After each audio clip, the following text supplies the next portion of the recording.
परम आदरणीय हमारे भारत के परिवारजन, नमस्कार। आज हम जिंदगी की बात में हमें बेवकूफ़ कौन बनाता है, क्यों बनाता है, इस बारे में अपनी बात शेयर करूंगा। हमें बेवकूफ़ कौन बनाता है और क्यों बनाता है। इस दुनिया का हर व्यक्ति चाहता है कि उसकी उन्नति हर तरफ से हो।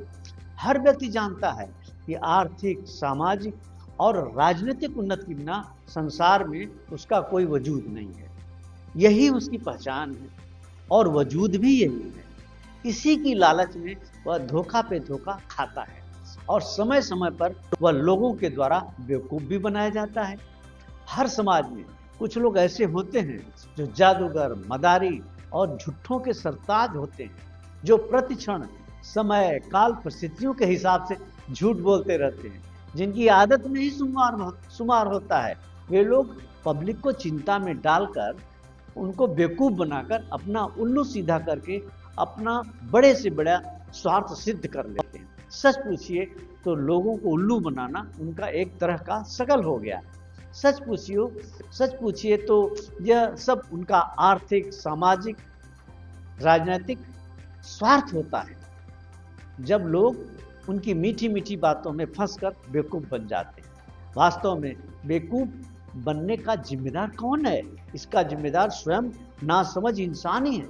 भगवान, ईश्वर या अल्लाह ने सभी व्यक्तियों को वैज्ञानिक सोच, समझ और परख के लिए मस्तिष्क दिया है, जिसका उपयोग समय के साथ करना होता है। बेवकूफ़ बनने से बचने का उपाय एक ही है। समाज के किसी भी सेलिब्रिटी, प्रतिष्ठित, विख्यात, कुख्यात, मौलवी, काजी, अधार्मिक गुरु, बिगड़े संत, बिगड़े महात्माओं की बातों को वैज्ञानिक सोच, समझ और परख और सामान्य ज्ञान से जांचें, मनन चिंतन करें, उनको अच्छे से परखें, जागरूक और सतर्क रहकर यदि उनकी बात सत्य प्रतीत हो तभी उसे माने, अन्यथा उसे छोड़ दें।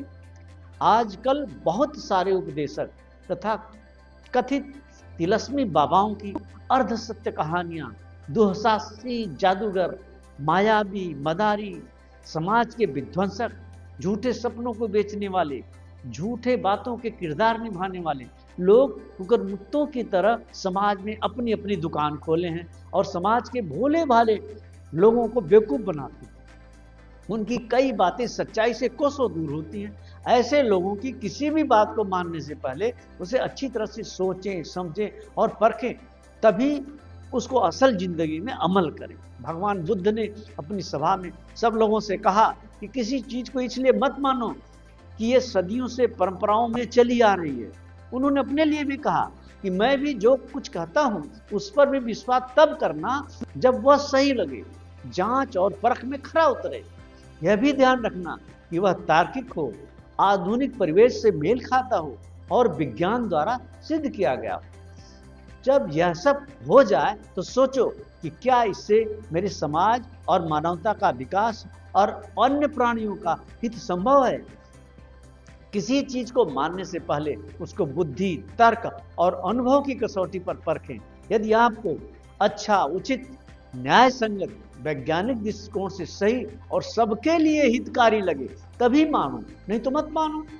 यदि हर व्यक्ति इसको अपने जीवन में अमल में लाएगा तो उसे कोई भी बेवकूफ़ नहीं बना सकता है। जय हिंद, जय भारत के लोग, नमस्कार।